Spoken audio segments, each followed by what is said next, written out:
સમાજ જેવડો હોય ને એવડો, જે કુટુંબ હોય ને બાપુ, કુટુંબની એકતા એક રાખજો, મા બાપની સેવા કરજો, ગુરુ મહારાજના શબ્દો ઉપર ભરોસો રાખજો. બસ આના સિવાય આ બધું વગર પૈસાનું છે.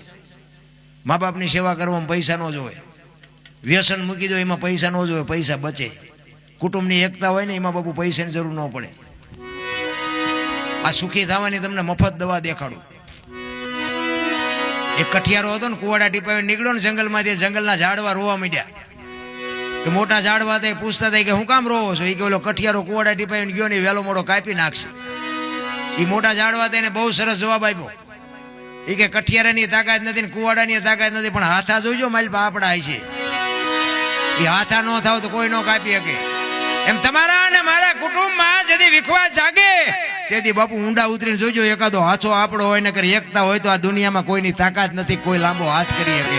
સમાજ કોઈ બી હોય એટલે એવા હાથા ન બનતા મિત્રો. અને જેટલી જગ્યાએ હાથા બન્યા છે ને એ કરોડોની સંપત્તિ બાપુ ધૂળ ધાણી થઈ ગઈ છે, સમજી લેજો. આ એક રામાયણનો દાખલો લ્યો.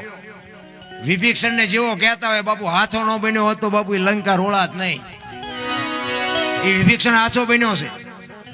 ભલે એને રાજ મળ્યો, રામની ભક્તિ કરીને જે કર્યું હોય, પણ ભાઈ તો એનો હતો ને રાવણ. એને જ રામને કીધું, રામ નહોતા મારી શકે, એને જ રામને કીધું કે નાભીમાં મારો આ ઘરનો હાથો, ચા ગોતવા જાવો.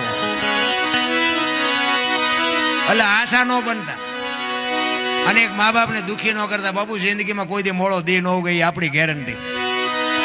કરવાની જરૂર આ છે, પછી દાણા જોર રહે પચશે નહીં.